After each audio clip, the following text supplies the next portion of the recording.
All right, welcome back, guys. We're on day 3 of this reintroductory program. All right, and today we have oh, there's the bell. And look at this. Someone broke the monitor on this thing. It wasn't like this 2 days ago. We're on day 3 of the reintroductory program, and today we're going to be doing back and biceps. So again, we're going to keep it to a minimum with the volume. Something keeps ticking. I don't know what it is. We're going to keep it to a minimum with the volume, with the sets, 5 sets total, 3 sets for back, 2 for biceps. We want to keep the reps between 8 and 12. I think that's a very good range right there. And recovery is going to be whatever we need. So we're not going to worry about timed recovery. All right. If you hadn't done so, maybe think about it, taking days off. So what I did was I did my first 2 days, then I took a day off, and now I'm back for my 3rd day, and tomorrow I'll do my 4th day. And so however it works in your schedule for your week, do it. All right. Remember, we're reintroducing ourselves to regular training, so we're not trying to do too much too soon, go too far too fast, and set ourselves back further than if we would have just slowed things down and taken our time to do it. So with that said, let's get on our warm-up. 10 minutes on the bike. I'm supposed to be on the treadmill, but I've been enjoying the bike, so I'm gonna continue with the bike. 10 minutes of cardio, stretch, warm-up exercises. 1 for the chest, 1 for the biceps is what I'm gonna do. 2 sets of both. That way I don't exhaust myself too much.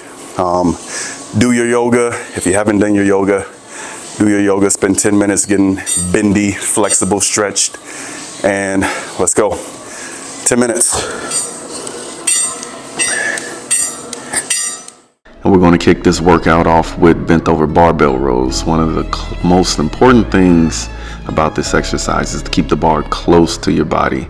We want to make sure that we have the hips back and the chest at a slightly upward angle, and we are pulling those elbows up and high, up and high.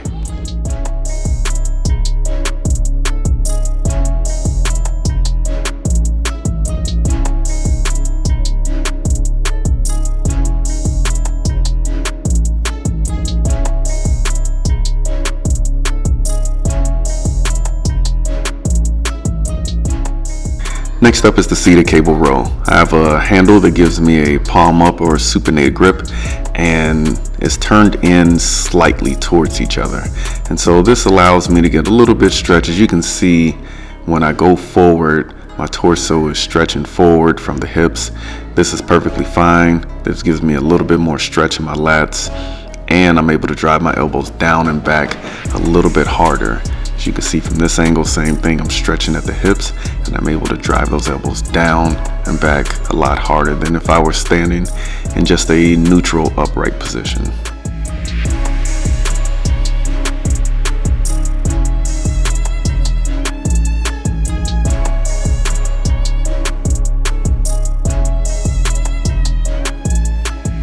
Next up, we have the lat pull down, and this one, the handle is a little bit unique. This isn't the super wide one.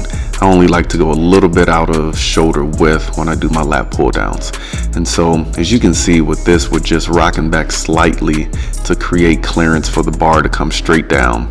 My aim here is to pull the bar down to the middle or the bottom of my chest, not the top, the middle, or the bottom.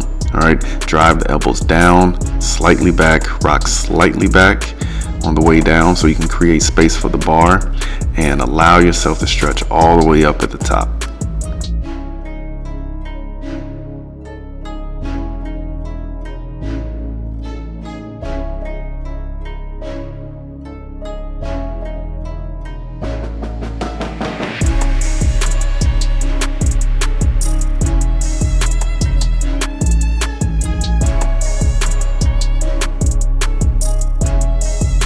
Now we're transitioning into biceps, and we're going to start with dumbbell curls, which I have a love-hate relationship with because they fatigue my biceps extremely fast. Nonetheless, we're going to get it done. The biggest key factor with this is driving with the pinkies, and if you do not know what that means whichever hand you are curling with, that pinky should be going towards the outside of your shoulder. So you shouldn't just be going straight up and down, but hopefully you can see this in the mirror, that there is a slight twist at the top. As you can see here, there's a slight twist at the top where the pinky is driving towards the outside of my shoulder. That's just going to give you a little bit extra contraction at the top of this movement.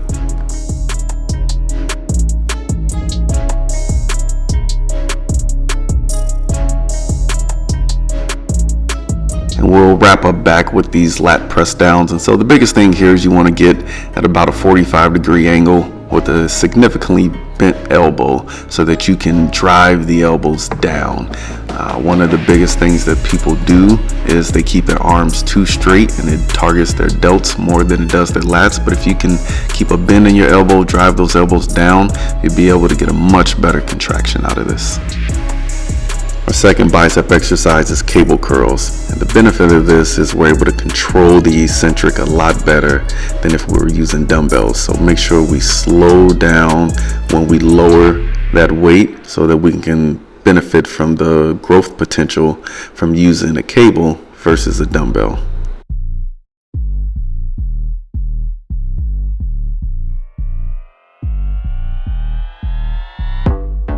Here we are at our cardio option. This may be something you've never seen or done before, but it's a good one, so give it a try. So you want to get yourself a fairly thick resistance band and find two ends of a sturdy piece of an equipment to attach the ends to, and put the band right through the middle of a kettlebell. You're going to set yourself up in the center of it, and you're going to hold on to that kettlebell, and you're going to jump for the sky. Jump as high as you can, as fast as you can.